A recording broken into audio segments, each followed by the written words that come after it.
All right. So, a little status update. Last night, I stopped by a house that actually had solar on it. I started talking to the homeowner, and I ended up discovering that this customer paid, he paid $15,000 than what my price would have been. When I saw that, I'm like, holy mackerel, man, you paid a lot. I mean, could you imagine? Like if I operated a lot like a lot of my competitors did, on that, I would have probably taken away 15,000. I probably would have made 18,000 bucks off of one solar cell. It was like ridiculous when I saw it.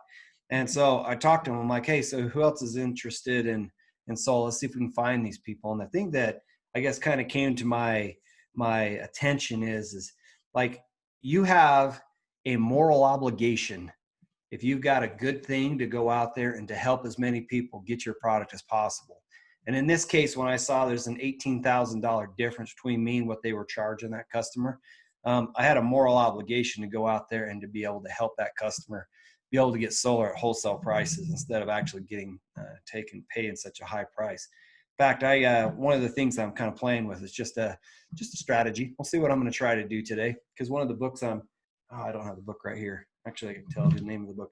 One of the books I'm reading right now, one of my mentors, Ty Lopez, he mentioned, let's see, he said, take and read this book called Smart Pricing. And in there, it talks about having the ability to, so to speak, play with your pricing, play with your strategies and stuff.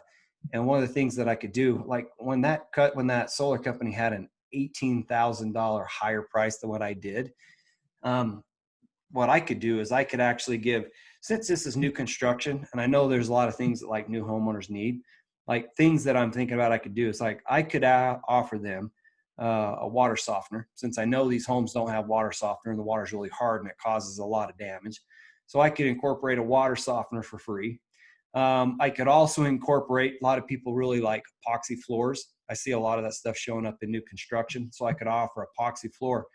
And by adding in those two things, then still providing solar at wholesale, I could still undercut my competitors by, my guess is it's probably still about 9,000 bucks. So they still get a $9,000 discount, but they get two things that these customers really, really want.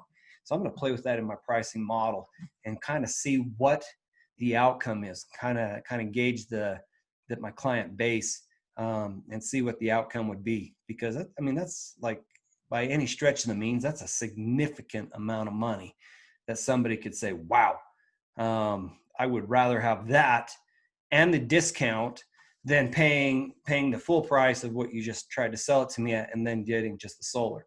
And so that's one of the pricing strategies I'm playing around with right now. So on this journey, a couple things that I've noticed. So you guys know that I'm taking my solar business into an online format so that I can be able to help more people than I am currently.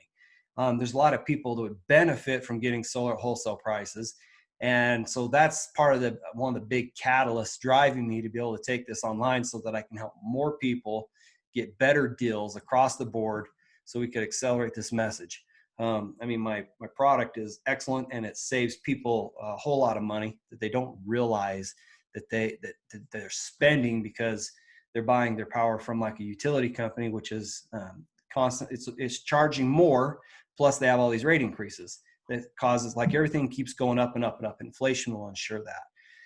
And so anyway, that's one of the things I'm playing around with is like how to take my message out online.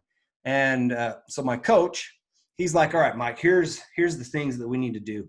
He's like, let's see if we can get down to the basics.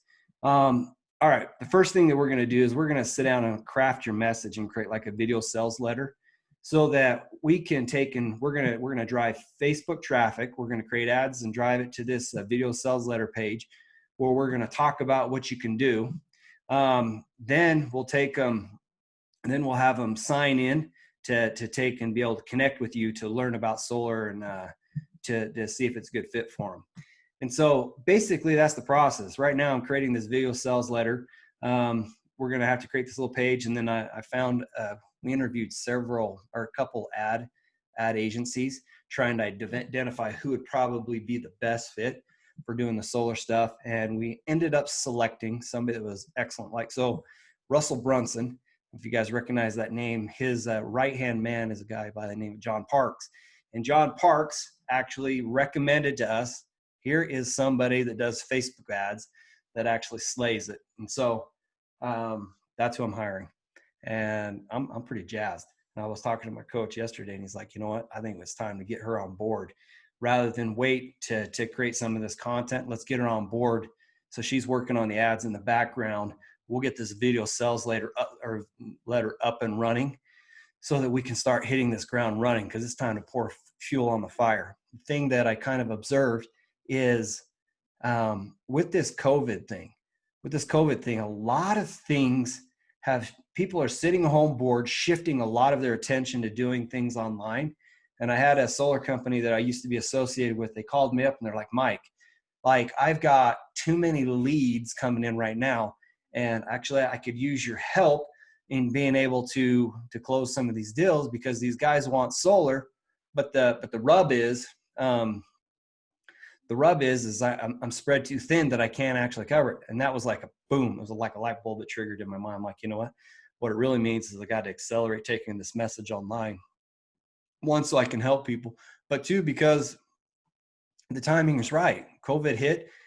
People have more time on their hands. They're spending more time online trying to figure out how to make the world work. And if I got a solution, but the solution is too quiet, then nobody notices it. It doesn't matter if you have the best product in the world if nobody can discover it. And it's like, I was listening to Ty Lopez this morning when he was doing one of his on one of the training calls, and he said, he's like, he goes, if a tree falls in the forest, he said, like, does it make any noise? And he goes, it doesn't matter. Like, nobody could hear it. And he says, you could be just like the tree and have a phenomenal product, but if nobody knows that you're there, like, it's too well. It doesn't matter if you have the best product in the world, if it's still a secret. And so anyway, that's one of the things I'm doing right here, right now. We're accelerating getting this online. We're building out this content as we speak, and it's time to turn the Facebook ads folks on, and let's start cranking this out and let's do some good. So that's where I'm at. Okay. This is the Rags Riches Transformation. I am sharing with you my journey as I've been able to grow my business into a 6-figure business. Now the question is how to take it to a 7-figure business. And what I'm doing is, obviously, I am learning to uncover my known unknowns, meaning, like, there's things that you know, but you don't know exactly how to do it. Like, there's probably like, I don't know, 300 million people or whatever that maybe like playing basketball, but there's only like 1 in a million that actually gets to play on the court. And the difference is a lot of it is there's known unknowns, meaning they know things that like you or I probably don't know. And our job is to discover and to understand it so that we can take and close the gap so that we can be a player. Now, that one might be harder to crack to jump into the NBA, but nevertheless, it doesn't mean that every opportunity is that difficult to get in. And so just a little bit of diligence. So that's what we're hammering at. And so this is literally me taking you on the journey, showing you how I'm taking and making this transformation. So then you can say, Mike, there's the blueprint. I can now follow it and then figure out how to implement it for my own business. So anyway, Rags Riches Transformation. Let's do some good. Bam.